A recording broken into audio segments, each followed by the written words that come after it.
अप्रमादिरता होथ सचित मनूरखथ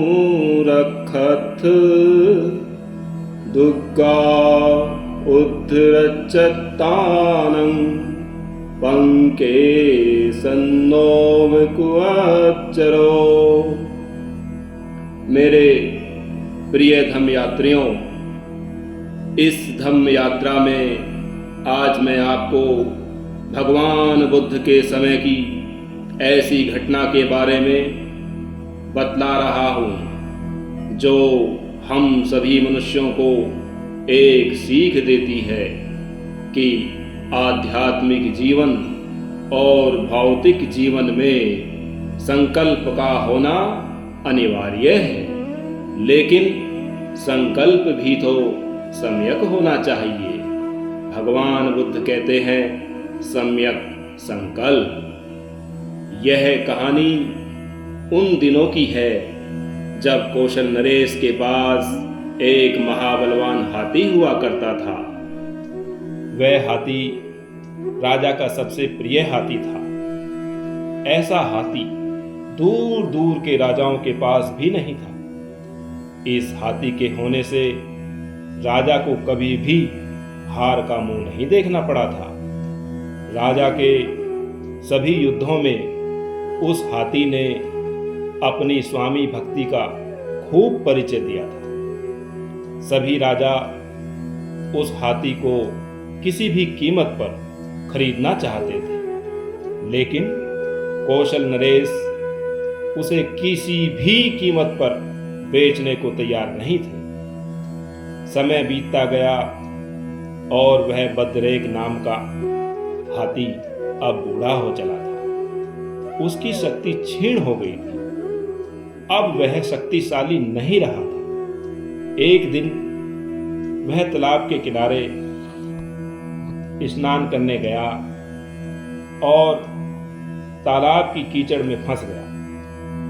वह इस कदर कमजोर हो गया था कि लाख प्रयत्न करने पर भी वह अपने आप को उस तालाब की कीचड़ से न निकाल सका। यह दृश्य देखने के लिए वहां पर काफी लोगों की भीड़ इकट्ठा हो गई थी। भगवान बुद्ध के कुछ भिक्षु भी वहां तालाब के किनारे उस दृश्य को देख रहे थे और कौशल नरेश के पास भी यह खबर पहुंच चुकी थी। कौशल नरेश भी अपने दल बल के साथ उस तालाब के किनारे आ गए थे। राजा ने भी अपना पूरा प्रयत्न उस हाथी को निकालने के लिए करवाया था, पर वह हाथी वहीं कीचड़ में फंसा रहा और न निकल सका। ऐसा लग रहा था कि हाथी कीचड़ में ही मर जाएगा। फिर अचानक राजा को अपने पुराने महावत की याद आई। उसने उसे बुलवाया कि शायद वह कुछ कर सके, क्योंकि वह महावत भी राजा का पुराना और वफादार सेवक रहा था। हालांकि वह महावत भी अब काफी बूढ़ा हो गया था और भगवान बुद्ध की शरण में चला गया था। उस महावत ने हाथी को देखा। परिस्थिति को भली भांति समझने के बाद राजा से कहा कि बस एक ही उपाय है कि इसके पास रणभेरी बजवाई जाए।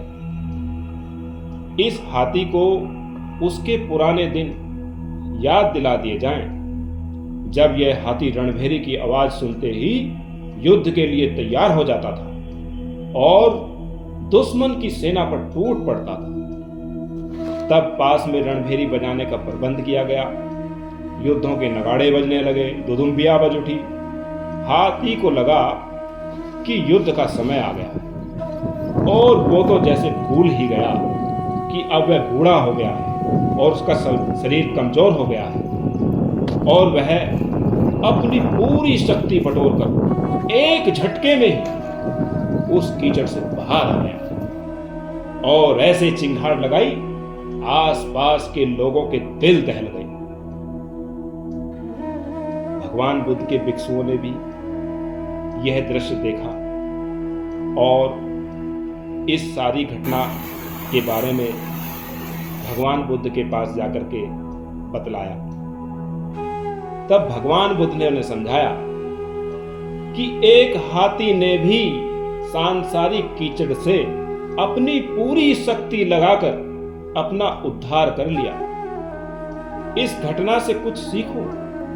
भिक्षुओं, मैं कब से तुम्हारे कानों में रणभेरी बजा रहा हूं। तुम कब तक कलेशों में फंसे रहोगे?